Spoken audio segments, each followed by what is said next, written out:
Thank you so much for joining us on a Friday. Happy Friday to you. How you doing out there? I'm Marlon Bowling with you to keep an eye on your ag commodity trade as we wrap up the week. And we're going to bring in Rich Nelson of Allendale Incorporated in McHenry, Illinois, to talk about these markets as they are set up for today's trade. So let's go to the phones. And Rich, thank you for joining us, as you typically do, to open up each day here on the Market Day Report. One thing that the trade is looking at right now, and I am looking at some notes myself here, of survey estimates for the upcoming crop production and supply and demand report. That'll be coming out on August the 10th. That'll be next Thursday, and it'll be released at noon Eastern time and 11 o'clock Central time here. Rich, there is going to be some estimates flying around about corn and soybean production in the U.S., wheat production in the U.S., Brazil and Argentina, corn and soybean production, U.S. ending stocks, world ending stocks. What do you think is going to be most critical here? I would say the best guess right now is going to be the yield numbers here. I think at this point the trade's been tossing around this idea of whether it's going to be a moderate drop here for this August report, or in fact some analysts are basically putting out these estimates for a final yield number, which is a little bit lower here. So I'd say from USDA, let's see what their numbers are as far as general yield for a starting point for their production conversation here. So based on a survey done by the Wall Street Journal, corn production is actually pegged with an average trade guess of 14.07 billion bushels, soybean production at 4.24 billion.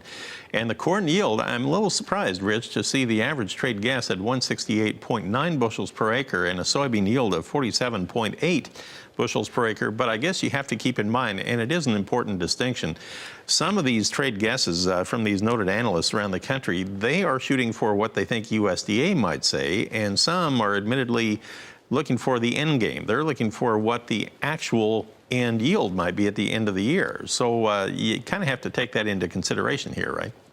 I think that's the exact right point here. In fact, USDA is known to take kind of a first starting point, what these yield numbers as far as the August report.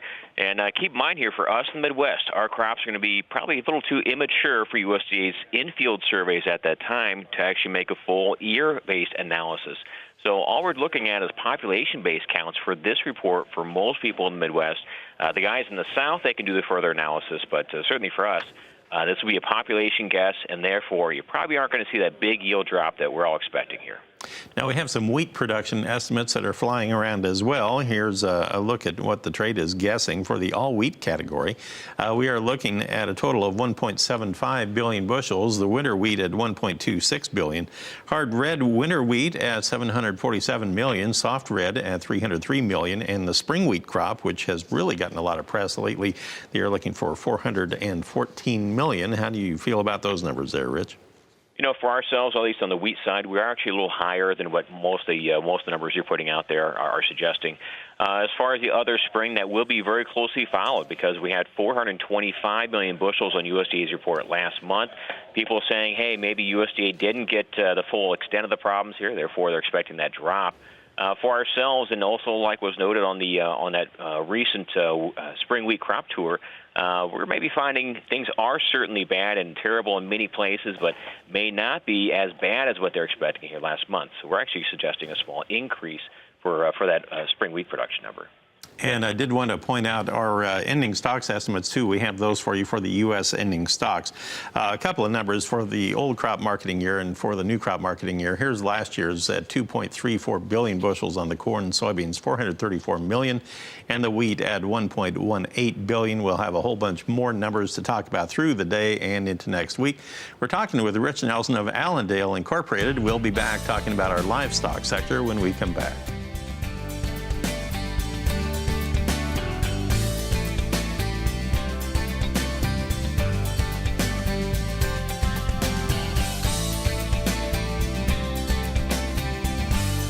We are talking with Rich Nelson of Allendale Incorporated in McHenry, Illinois right now, and we're going to talk in just a moment about our livestock trade, what to expect today to wrap up the week.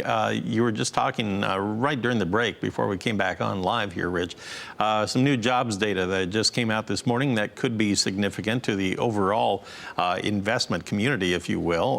What kind of numbers are we looking at here this morning? You know, we just see the July non-farm payrolls from the Department of Labor, 209,000 new jobs added there, and a little higher than the trade's estimate of 183.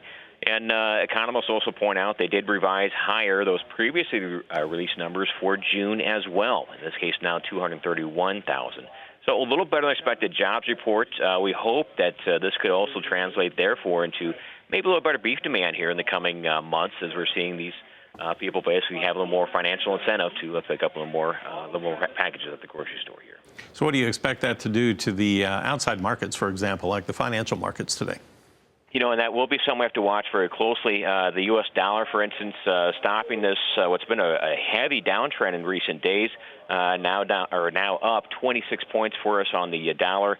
As far as the effect on the stock market, you could call this a little better effect there as well. So as far as these goes, good for beef demand, and as far as the outside markets, it should see a little bit of movement, maybe not a big move here as far as today's discussion. Okay, yesterday when we wrapped up the activity out in the country, we established a cash cattle trade that was said to be steady to firmer with prices at 117 to 119 per hundredweight.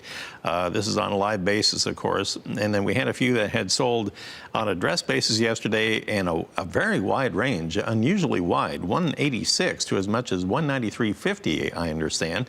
Overall, I guess you would summarize the majority of trade there steady to higher yesterday. Were you surprised by that type of action? You know, we were. And one thing we will have to keep in mind is there actually still is a lot of discussion in the industry about maybe a potential low here for this wholesale beef market.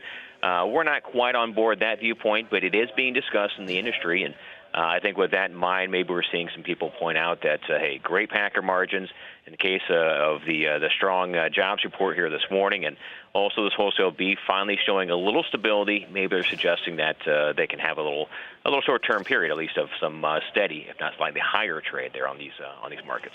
On the other hand, we look at the national summary for the cash hogs on a live basis and carcass basis, and it looks like on a live basis the market was down $1.68 if you consider all the regions combined, and on a carcass basis that market was 23 lower yesterday. And in fact, most of the contracts on the lean hogs did close a little lower yesterday. It's been a very choppy affair here this week in the hog trade.